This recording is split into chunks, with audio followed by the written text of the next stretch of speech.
Welcome to my YouTube channel Ramesh online.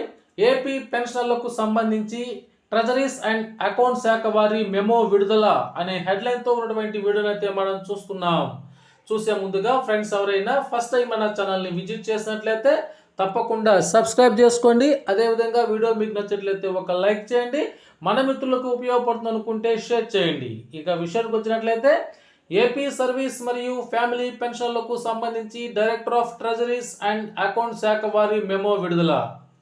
ఈ memo ఉత్తర్వుల ప్రకారము ఆంధ్రప్రదేశ్ రాష్ట్ర ప్రభుత్వ పెన్షనర్లు తమ యొక్క లైఫ్ సర్టిఫికేట్ని జనవరి 1, 2025 నుంచి ఫిబ్రవరి 28, 2025 తేదీ వరకు మాత్రమే ఆన్లైన్లో సిఎఫ్ఎంఎస్లో పెన్షన్ సొంత లాగిన్ ద్వారా లేదా ఎన్ఐసి జీవన ప్రమాణం ద్వారా సబ్మిట్ చేయాలి. పొరపాటున నవంబర్ 2024, డిసెంబర్ 2024 నెలల్లో లైఫ్ సర్టిఫికేట్ని ఇచ్చిన దానిని తీసుకోబడదు. ఇలా ఇచ్చిన వారు మరలా జనవరి 2025 లేదా ఫిబ్రవరి 2025లలో ఇవ్వవలసిందే. ఈ విషయాన్ని ఆంధ్రప్రదేశ్ రాష్ట్ర పెన్షనర్లు ముఖ్యంగా గ్రహించాల్సి ఉంటుంది. పెన్షనర్ రాష్ట్రంలో ఏ ప్రాంతంలోనైనా ఉన్నప్పటికీ తనకు దగ్గరలో ఉన్న సబ్ ట్రెజరీ ఆఫీసులో లైఫ్ సర్టిఫికేట్ని సబ్మిట్ చేసే వెసులుబాటు ఉంది. తను పెన్షన్ తీసుకునే సబ్ ట్రెజరీ ఆఫీస్కే వచ్చి లైఫ్ సర్టిఫికేట్ని సబ్మిట్ చేయాలనే నియమం అయితే ఏదీ లేదు అనే విషయాన్ని పెన్షనర్లు గ్రహించగలరు.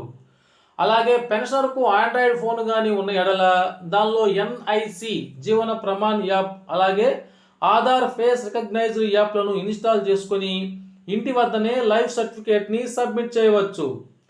ఉద్యోగం చేస్తూ పింఛను పొందుతున్న వారు జీవో నెంబర్ 315 ప్రకారము పింఛను పొందుతున్న అవివాహిత లేక విడోవారు, మైనర్ పెన్షన్ పొందుతున్న వారు, మరలా వివాహం చేసుకున్న వారు నేరుగా సంబంధిత ఉప ఖజానా అధికారులకు లైఫ్ సర్టిఫికేట్తో పాటుగా మరికొన్ని సర్టిఫికేట్లను అందజేయాలి.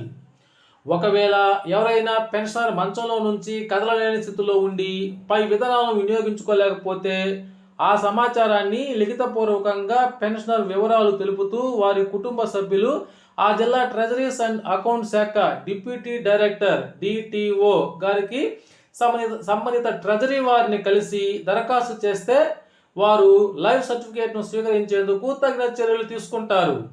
అయితే లైఫ్ సర్టిఫికేట్ను సమర్పించడానికి అవసరమైనటువంటి డాక్యుమెంట్స్ను చూసినట్లయితే ముందుగా ఆ పెన్షన్ యొక్క ఆధార్ కార్డు నెంబర్ కావాలి, సిఎఫ్ఎంఎస్ ఐడి నెంబర్ కావాలి, పీపీఓ నెంబర్ కావాలి, అలాగే ఆధార్ కార్డుతో లింక్ అయిన మొబైల్ నెంబర్ కావాలి. అయితే ఆ మొబైల్ నెంబరు తప్పనిసరిగా మీ ట్రెజరీ వారికి ఇచ్చిందే ఉండాలి. ఇక పెన్షన్ అకౌంట్ పాస్బుక్ నెంబర్ కావాలి. ఈ నాలుగింటిని దగ్గర పెట్టుకొని సులువుగా తమ యొక్క లైఫ్ సర్టిఫికేట్ని సబ్మిట్ చేయవచ్చు. ఒకవేళ పెన్షనర్లు లైఫ్ సర్టిఫికేట్ని సకాలంలో సమర్పించకపోతే ఏమవుతుంది? సరైన సమయంలో అనగా జనవరి మరియు ఫిబ్రవరి నెలల్లో పెన్షనర్లు లైఫ్ సర్టిఫికేట్ని సబ్మిట్ చేయకపోతే వారికి పెన్షన్ నిలిపివేయబడుతుంది. ఒకవేళ పెన్షన్ అరియర్స్ ఏమైనా ఉన్న ఎడల వాటిని కూడా మరలా తిరిగి లైఫ్ సర్టిఫికేట్ని సమర్పించేంత వరకు నిలిపివేస్తారు. కొన్ని సందర్భాల్లో పెన్షన్ల యొక్క పెన్షన్ అకౌంట్ కూడా ఫ్రీజ్ చేస్తారు అనగా నిలిపివేస్తారు.